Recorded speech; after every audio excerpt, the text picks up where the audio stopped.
Sahabat Oase Rohani Katolik yang terkasih, apa kabar? Semoga semua dalam keadaan sehat, bahagia, damai sejahtera. Udara cerah di pagi hari, menikmati pisang, berteman kopi robusta. Di depan altar bersusun jari, menanti berkat, damai, dan cinta. Senang sekali saya Margaret Indriana dapat kembali menemani sahabat dalam acara kita Oase Rohani Katolik. Hari ini Gereja Universal merayakan Hari Raya Tuhan kita Yesus Kristus, Raja Semesta Alam. Pantaslah anak domba yang disembelih itu menerima kuasa dan kekayaan, hikmat, kekuatan, dan hormat. Bagi dialah kemuliaan dan kuasa sampai selama-lamanya. Hadir bersama saya, Romo Diosesan Karolus Putranto Trihidayat, akrab disapa Romo Uut. Selamat datang Romo Uut, apa kabar? Kabar baik, terima kasih Mbak Margi. Semoga semua sahabat puasa rohani Katolik juga dalam keadaan sehat dan penuh berkat. Amin. Amin, puji Tuhan. Baiklah sahabat, kita akan memulai acara Oase Rohani Katolik ini dengan doa pembuka yang akan dipimpin oleh Romo Uut. Marilah kita masuki saat teduh. Kita ingin satukan hati dan pikiran kita menghadap tahta kehadiran Allah pada kesempatan ini. Dalam nama Bapa dan Putra dan Roh Kudus. Amin. Amin.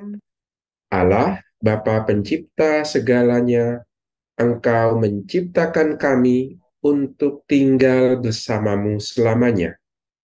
Engkaulah pemilik dan penguasa kami. Entah hidup entah mati, kami ini milikmu. Syukuri Allah untuk kesempatan ini. Engkau masih memberikan kami waktu untuk berakrab denganmu, berkanjang dalam firman-Mu, terutama pada hari yang penuh sukacita dan mulia ini, di mana kami mengenangkan dan merayakan putramu sebagai Raja semesta alam. Semoga permenungan pada hari ini membantu kami untuk semakin diresapi dan dikuasai oleh kuasa kasih-Nya yang membebaskan. Demi Yesus putramu, Tuhan dan Raja kami, kini dan sepanjang segala masa. Amin. Amin. Dalam nama Amin. Bapa dan Putra dan Roh Kudus. Amin. Amin. Sahabat Oase Rohani Katolik yang terkasih, pada kesempatan ini saya akan membacakan bacaan dari kitab kedua Samuel bab 5 ayat 1 sampai 3. Sekali peristiwa, datanglah segala suku Israel kepada Daud di Hebron. Mereka itu berkata, "Ketahuilah, kami ini darah dagingmu.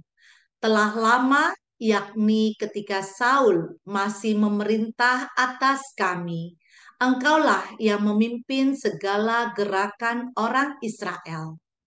Lagi pula, Tuhan telah berfirman kepadamu, engkaulah yang harus menggembalakan umatku Israel, dan engkaulah yang menjadi raja atas Israel." Maka datanglah semua tua-tua Israel menghadap Daud di Hebron. Lalu Daud mengadakan perjanjian dengan mereka di sana, di hadapan Tuhan. Kemudian mereka mengurapi Daud menjadi raja atas Israel. Demikianlah sabda Tuhan. Syukur kepada Allah. Sahabat Oase Rohani Katolik yang terkasih, marilah kita tanggapi bacaan pertama dengan Mazmur tanggapan. Mari kita pergi ke rumah Tuhan dengan sukacita. Mari kita pergi ke rumah Tuhan dengan sukacita. Aku bersukacita ketika orang berkata kepadaku, "Mari kita pergi ke rumah Tuhan." Sekarang kaki kami berdiri di pintu gerbangmu, hai Yerusalem. Mari kita pergi ke rumah Tuhan dengan sukacita. Kepadamu suku-suku berziarah, yakni suku-suku Tuhan untuk bersyukur pada nama Tuhan sesuai dengan peraturan bagi Israel. Sebab di Yerusalem ditaruh kursi-kursi pengadilan, kursi-kursi milik keluarga Raja Daud. Mari kita pergi ke rumah Tuhan dengan sukacita. Sahabat Oase Rohani Katolik, marilah kita lanjutkan bacaan dari surat Rasul Paulus kepada jemaat di Kolose, bab 1 ayat 12 sampai 20. Saudara-saudara, semoga kamu mengucap syukur dengan sukacita kepada Bapa yang membuat kamu layak mendapat bagian dalam apa yang ditentukan untuk orang-orang kudus di dalam kerajaan terang. Ia telah melepaskan kita dari kuasa kegelapan dan memindahkan kita ke dalam kerajaan anaknya yang terkasih. Di dalam Kristus itulah kita memiliki penebusan kita, yaitu pengampunan dosa. Kristus adalah gambar Allah yang tidak kelihatan. Dia adalah yang sulung, yang lebih utama dari segala yang diciptakan, yang ada di surga dan yang ada di bumi, baik singgasana maupun kerajaan, baik pemerintah maupun penguasa. Segala sesuatu diciptakan oleh Dia dan untuk Dia. Ia ada mendahului segala sesuatu, dan segala sesuatu ada di dalam Dia. Dialah kepala tubuh, yaitu jemaat. Dialah yang sulung yang pertama bangkit dari antara orang mati, sehingga ia lebih utama dalam segala sesuatu. Seluruh kepenuhan Allah berkenan diam di dalam Dia, dan oleh Dialah Allah memperdamaikan segala sesuatu dengan dirinya, baik yang ada di bumi maupun yang ada di surga, sesudah Ia mengadakan pendamaian oleh darah salib Kristus. Demikianlah sabda Tuhan. Syukur kepada Allah. Sahabat Oase Rohani Katolik yang terkasih, marilah kita mendengarkan bacaan Injil yang akan disampaikan oleh Romo Uut. Tuhan bersamamu. Dan bersama rohmu. Inilah Injil Yesus menurut Lukas. Dimuliakanlah Tuhan. Ketika Yesus bergantung di salib, pemimpin-pemimpin bangsa Yahudi mengejeknya. Orang lain ia selamatkan. Biarlah sekarang ia menyelamatkan dirinya sendiri. Jika ia benar-benar Mesias, orang yang dipilih Allah. Juga prajurit-prajurit mengolok-olokkan dia. Mereka mengunjukkan anggur asam kepadanya dan berkata, "Jika engkau raja orang Yahudi, selamatkanlah dirimu."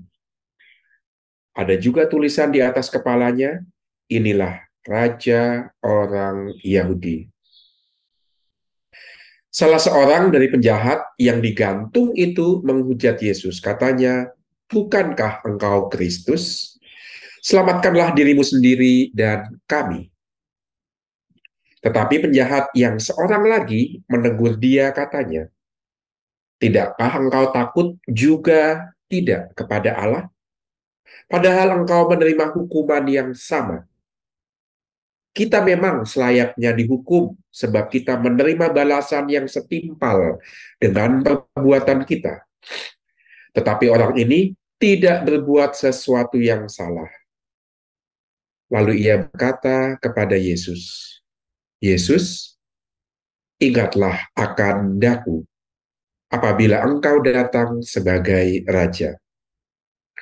Kata Yesus kepadanya, Aku berkata kepadamu, sesungguhnya hari ini juga engkau akan ada bersama-sama aku di dalam Firdaus. Demikianlah sabda Tuhan. Terpujilah Terpujilah Kristus. Kristus.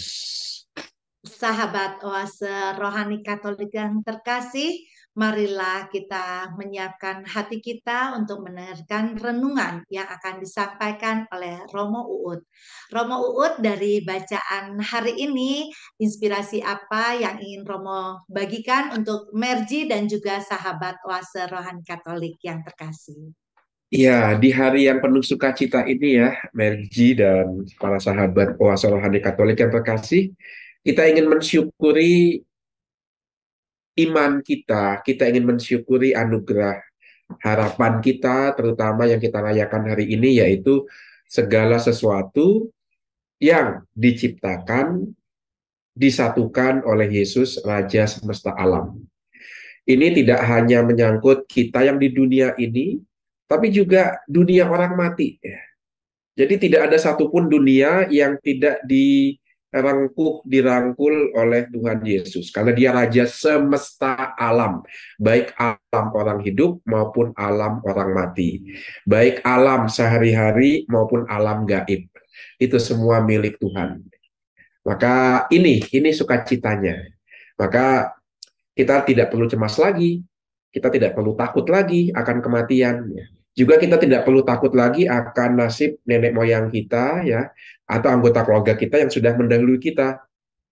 Hari ini kita rayakan harapan kita, iman kita, entah hidup, entah mati, kita ini milik Tuhan. Semua yang ada milik Tuhan. Juga sanak keluarga kita yang sudah berpulang.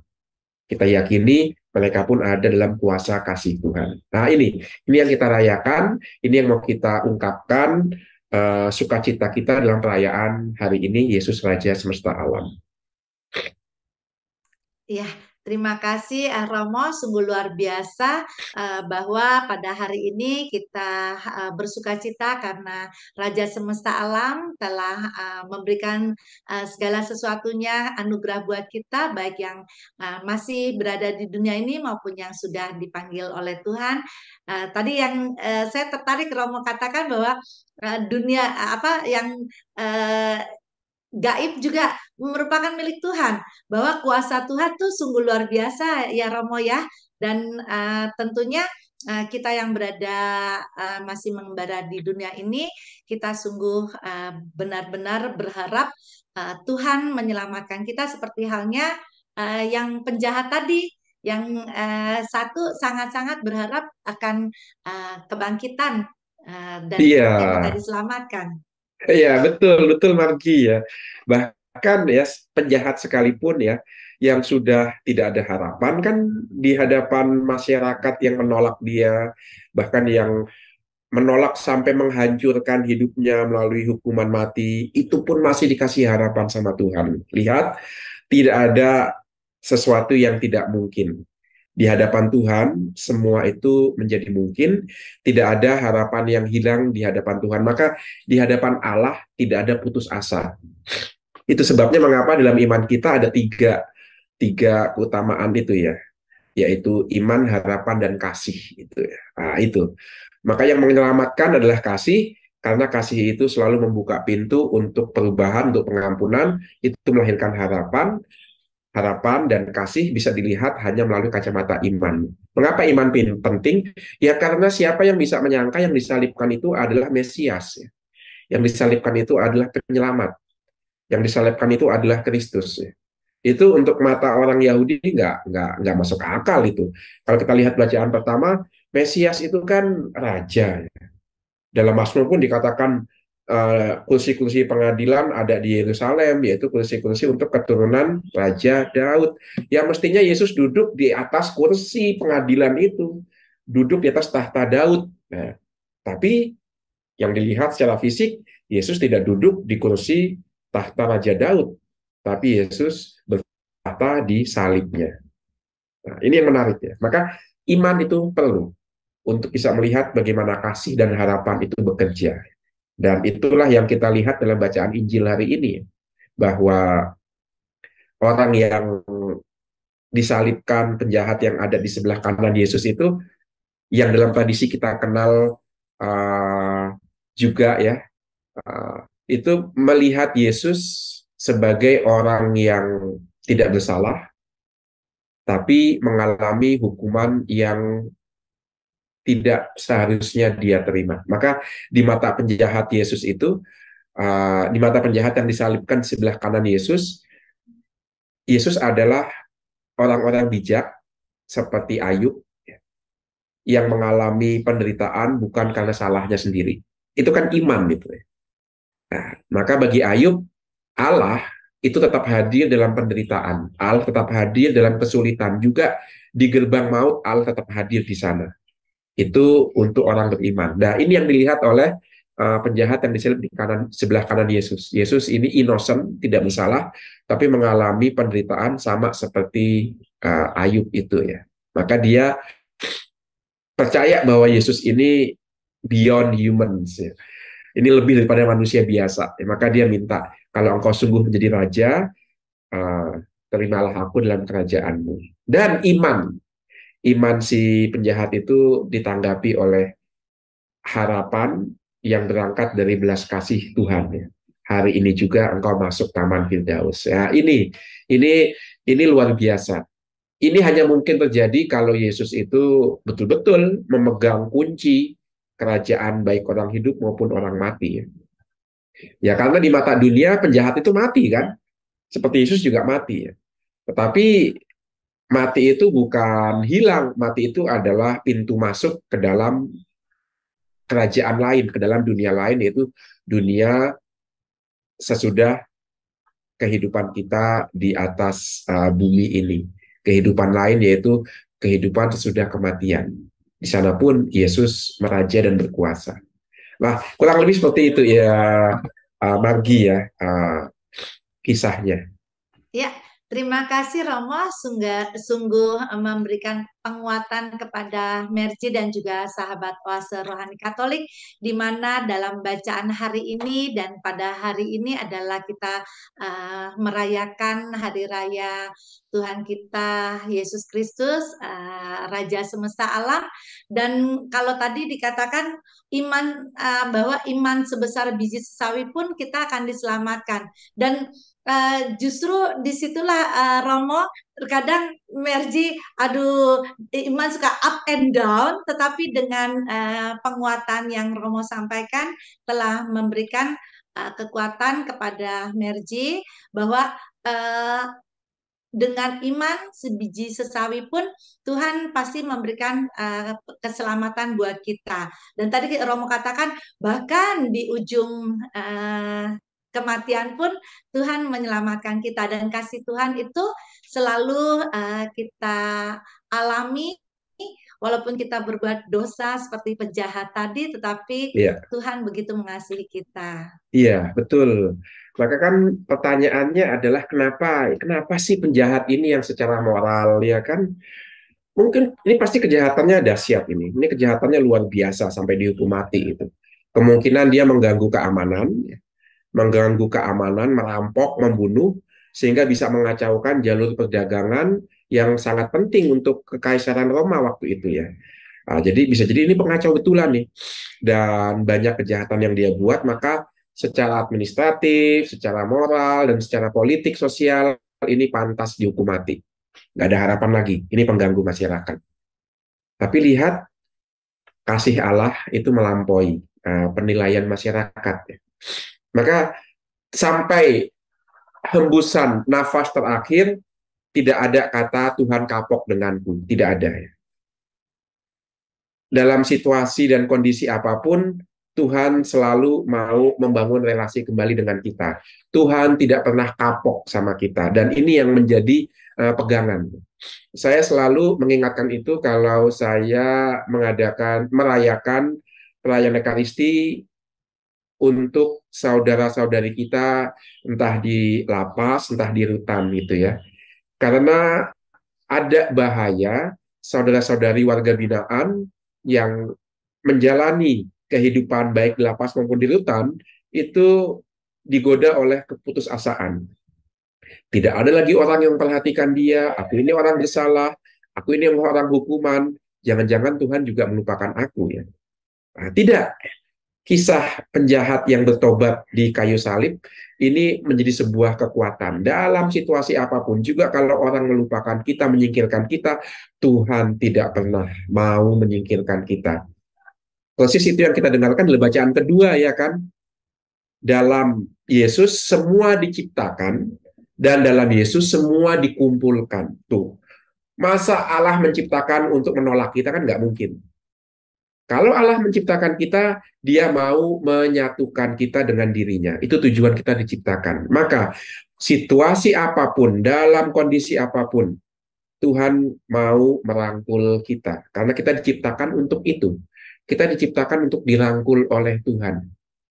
Tuhan tidak menciptakan kita untuk kemudian dibuang ke dalam kehancuran. Tidak. Tuhan menciptakan kita supaya kita masuk dalam rangkulan kasih-Nya.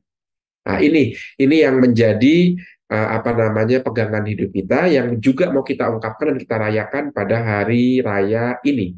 Yesus Raja semesta alam. Dan menarik apa yang menarik adalah untuk bisa merangkul kita seperti itu, untuk bisa merangkul semua ciptaan, Tuhan mesti masuk ke dunia orang mati supaya di sana pun semua ciptaan tetap kena rangkulan Tuhan. Dalam dunia orang mati sekalipun, Tuhan bisa merangkul ciptaannya. Itu mirip seperti Abraham ya. Abraham untuk bisa memiliki tanah terjanji itu harus berjalan dari utara ke selatan. Dan semua wilayah yang dia lewati itu akan menjadi miliknya dan milik keturunannya. Demikian juga Tuhan Yesus. Untuk bisa menjadi Raja semesta alam, alam gaib maupun alam hidup, dia harus menyusuri semua alam itu. Maka kalau pada hari ini kita mendengarkan Injil Yesus wafat di kayu salib, itu mau mengatakan Yesus pun perlu masuk ke alam kematian. Supaya di alam kematian pun kuasanya tetap ada. Nah itu, maka saya mengatakan di awal ya tidak perlu takut ya. Di semua alam, di semua sudut kenyataan, di semua sudut ciptaan ada kuasa Tuhan karena Dia adalah Raja alam semesta. Ini tujuannya satu, merangkul kita semua.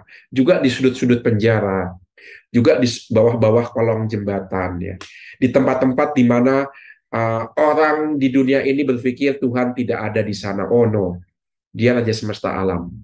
Di sudut-sudut yang paling gelap dalam masyarakat, Tuhan tetap hadir di sana. Untuk para penderita HIV, ya, yang sudah dalam kondisi kronis, ya.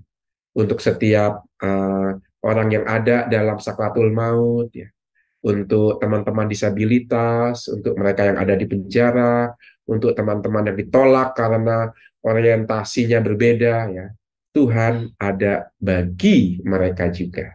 Itu perayaan dan iman yang kita ungkapkan pada hari ini.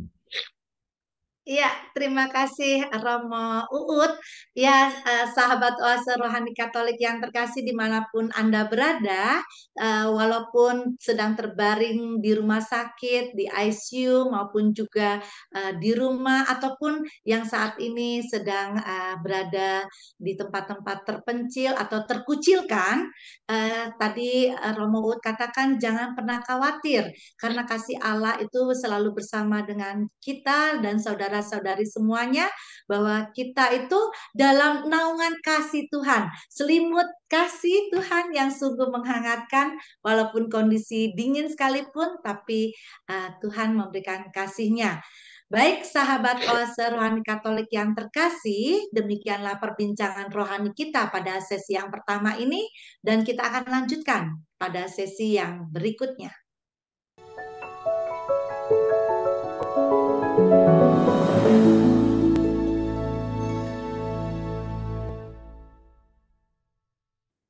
Sahabat Oase Rohani Katolik yang terkasih, masih bersama kami Romo Uut dan Merji. Bagi Anda yang ingin menyampaikan pertanyaan, dapat mengirimkannya ke alamat email orkkaj2021@gmail.com atau melalui HP 0881 0251 33438. Romo, mari kita lanjutkan perbincangan rohani kita.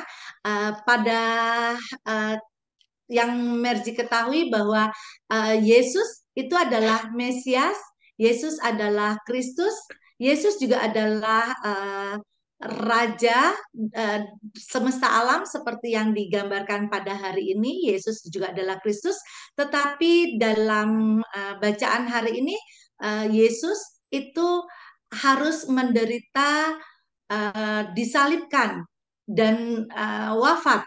Nah, itu sebenarnya apa yang dinyatakan dalam iman Katolik, Romo. Iya, terima kasih Melji untuk pertanyaannya. Persis ini yang menjadi pemikiran dan juga malah skandal untuk murid-murid Yesus ya. Karena memang gelar Kristus artinya yang diurapi, persis yang kita dengarkan di bacaan pertama ya, di mana Raja Daud diurapi dan diangkat oleh para penatua Israel di hadapan Tuhan sebagai raja, sebagai gembala. Itu gambaran orang Yahudi terkait raja ya. Raja itu diurapi maka disebut Mesias, maka disebut Kristus. Nah, ini pandangan orang Yahudi. Siapakah Mesias, siapakah Kristus? Yaitu raja keturunan wangsa Daud. Ini pandangan pertama terkait konsep Mesias. Semua raja yang berasal dari keturunan Daud itu disebut Mesias. Itu yang pertama. Lalu yang kedua, eh, tapi kok ada ya keturunan Daud yang cara memerintahnya nggak sama nenek moyangnya? Ada ya keturunan Daud yang berkuasa tidak seperti Raja Daud, sewenang-wenang. Misalnya Daud itu memerintah dengan memperhatikan rakyatnya, kesejahteraan rakyatnya, tapi ada keturunannya, cicit-cicitnya yang memerintah dengan kesewenang-wenangan. Daud memerintah dengan taat kepada Adonai, cicit-cicitnya memerintah sambil menyembah berhala. Maka kemudian konsep Mesias itu berkembang. Tidak lagi semata-mata keturunan biologis Daud, tetapi keturunan biologis Daud yang sudah dibantu oleh Allah sehingga memerintah seperti Raja Daud. Jadi campur tangan Tuhan masuk.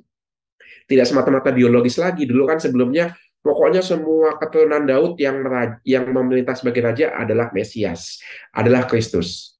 Titik.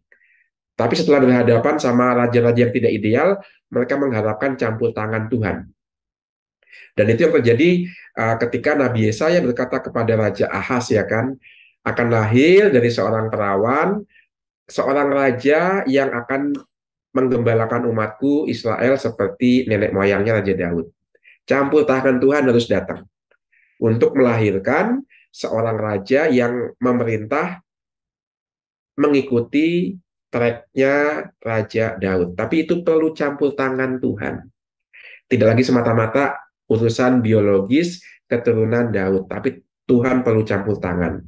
Ini perkembangan berikutnya dari konsep Mesias, bahwa Mesias sekarang adalah keturunan Daud yang dibantu oleh Tuhan sehingga dia bisa memerintah secara bijak.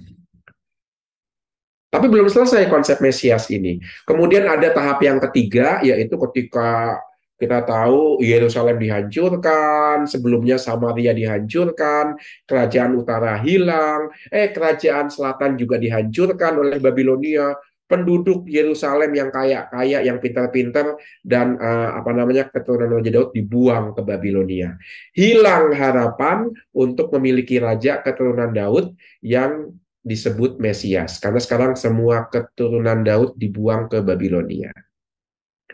Maka muncullah tahap yang ketiga dari konsep Mesias, yaitu tidak perlu keturunan Daud lagi. Pokoknya sekarang pemimpin yang bijak, pemimpin yang punya roh dari Allah, itulah Mesias. Maka sekarang nggak ada hubungannya lagi sama keturunan Daud. Itu sebabnya mengapa dalam kitab Nabi Yesaya itu ada muncul istilah dari tunas Isai. Bukan lagi dari tunas Daud, tapi dari tunas Isai, yaitu bapaknya Daud. Maka nanti akan muncul Raja Damai. Raja yang tidak lagi raja yang tidak lagi berkuasa seperti Daud, yaitu menggunakan kekuatan militer.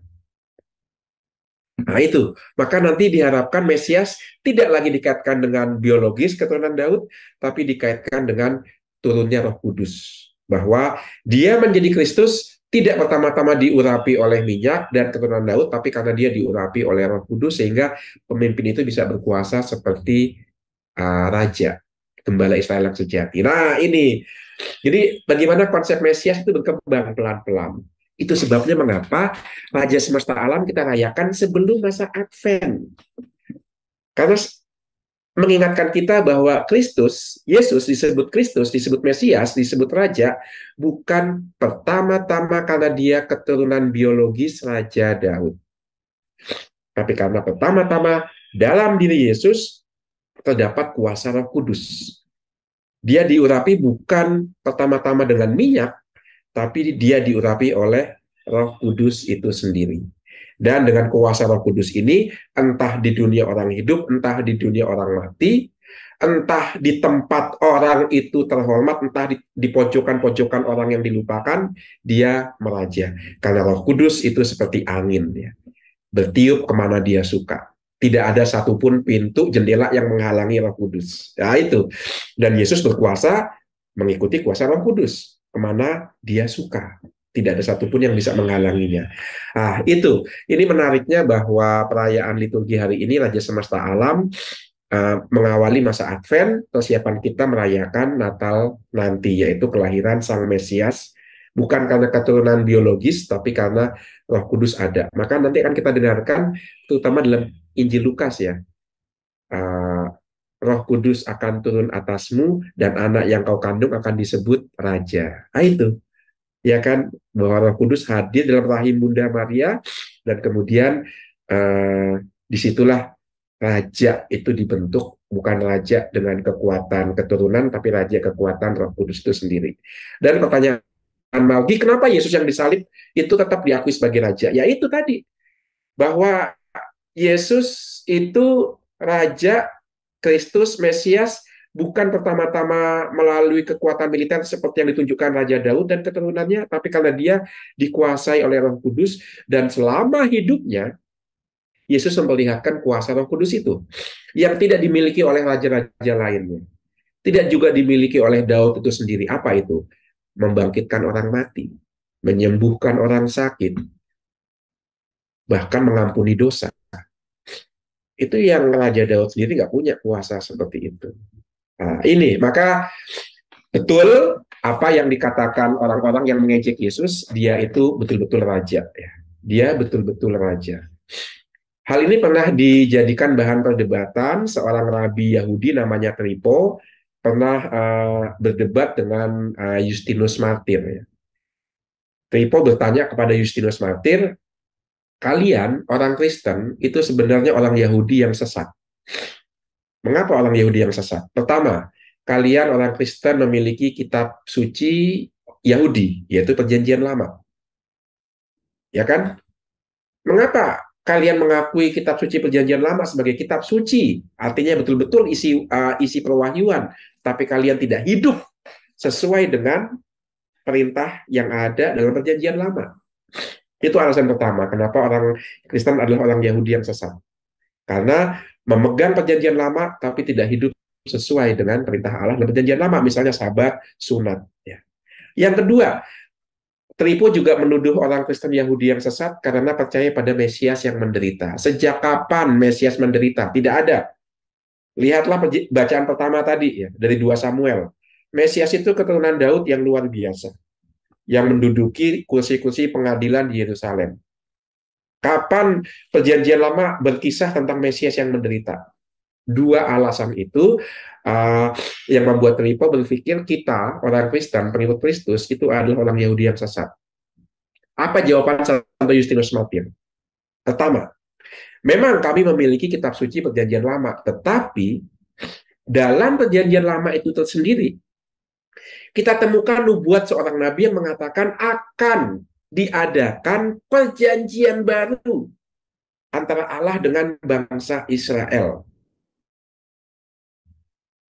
Perjanjian yang tidak ditulis di atas batu atau di atas kertas, tapi dalam hati orang.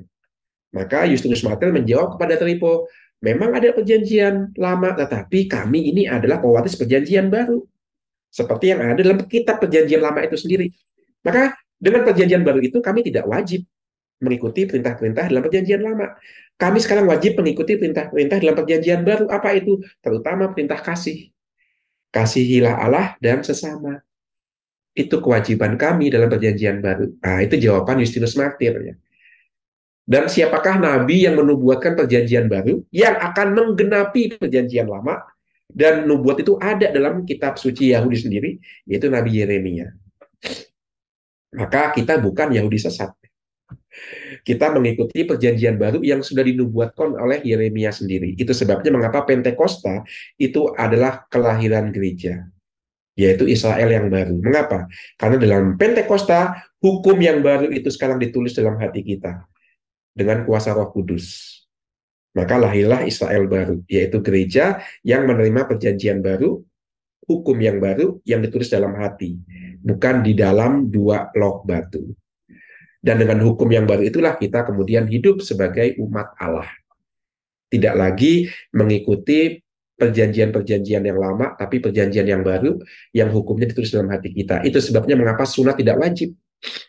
Karena itu wajib untuk mereka yang terikat pada perjanjian lama, terikat pada budaya Yahudi. Nah, itu jawaban Justinus Martir kepada Tripo. Jawaban yang kedua, Mesias yang menderita.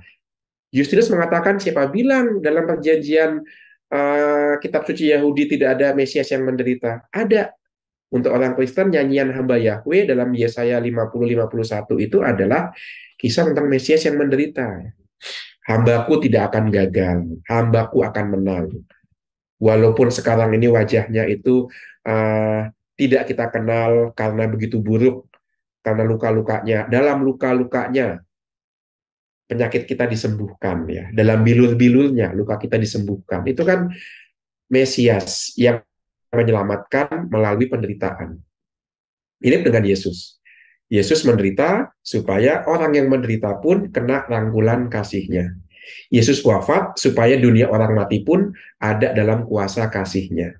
Sehingga bagi orang yang percaya pada Yesus, tidak ada alasan untuk tidak berharap. Nah, inilah mengapa Yesus perlu menderita, Yesus perlu wafat. Supaya kuasanya itu menjangkau penderitaan dan menjangkau kematian. Itu sebabnya mengapa 3 kali Yesus diejek di kayu salib, 1 oleh para imam, 2 oleh para prajurit, dan 3 oleh penjahat. Dan penghinaan itu selalu dikaitkan dengan gelar Yesus, yaitu Kristus, Mesias, dan Raja. Dan betul, dia Mesias. Betul, dia Kristus. Betul, dia Raja. Karena untuk bisa merajai seluruh semesta, dia perlu belusukan ke semua sudut, ke semua gang, ya kan? Siapa sih pemimpin yang baik? Pemimpin yang baik adalah pemimpin yang mengenal wilayah kekuasaannya, yang mau belusukan ke setiap sudut-sudutnya. Yesus sebagai seorang raja semesta alam dan bahkan pencipta alam semesta juga melakukan itu. Dia pemimpin yang baik. Dia juga belusukan, termasuk ke dunia orang mati, karena di situ pun wilayah kekuasaannya. Raja yang buruk adalah raja yang nggak tahu wilayahnya, raja yang malas belusukan. Nah, maka Yesus raja semesta alam, karena dia belusukan ke semua kenyataan hidup, bahkan penderitaan dan kematian sekalipun, karena dia raja yang baik. Dia harus tahu sudut-sudut wilayah kekuasaannya, termasuk juga penderitaan dan kematian. Itu sebabnya mengapa Yesus disebut raja semesta alam yang kita rayakan hari ini. Ya, begitu. Ya, terima kasih Romo Uut yang sudah menguatkan iman, pengharapan, dan kasih yang hari ini pada hari raya Tuhan kita Yesus Kristus, Raja Semesta Alam. Baiklah sahabat Oase Rohani Katolik yang terkasih, demikianlah perbincangan kita pada hari ini dan kita mohon doa penutup dan berkat dari Romo Uut. Mari kita masuki saat teduh lagi. Kita ingin mensyukuri anugerah firman dan kebersamaan yang Ia berikan pada kesempatan ini. Dalam nama Bapa dan Putra dan Roh Kudus. Amin. Amin. Syukuri Allah untuk rahmat firman-Mu, untuk santapan surgawi sabda yang kami dengarkan. Semoga semakin membuka hati kami untuk dirajai dan dikuasai oleh Yesus yang telah lebih dahulu mau menjadi seperti kami dalam penderitaan dan kematian. Jadikanlah kami milik-Mu sepenuhnya, ya Tuhan Yesus, Raja dan penguasa serta sahabat kami. Tuhan bersamamu. Dan bersama rohmu. Semoga kita semua, keluarga kita, mereka yang kita ingat dan kita doakan senantiasa mendapatkan bimbingan, perlindungan, dan berkat dari Allah yang Maha Kuasa, dalam nama Bapa dan Putra dan Roh Kudus. Amin. Amin. Terima kasih kepada Romo Uut atas inspirasinya dan sahabat Oase Rohani Katolik yang terkasih, Romo Diosesan Karolus Putranto Trihidayat dan Margaret Indriana, mohon undur diri dan kabar sukacita yang sudah kita dapatkan hari ini dapat kita bagikan dan wartakan kepada sesama kita dalam tingkah laku dan perbuatan kita. Angin dingin berhembus, pertanda musim hujan mendekati asa. Makin setia ikut Yesus, beroleh berkat sepanjang masa. Salam damai, Tuhan memberkati.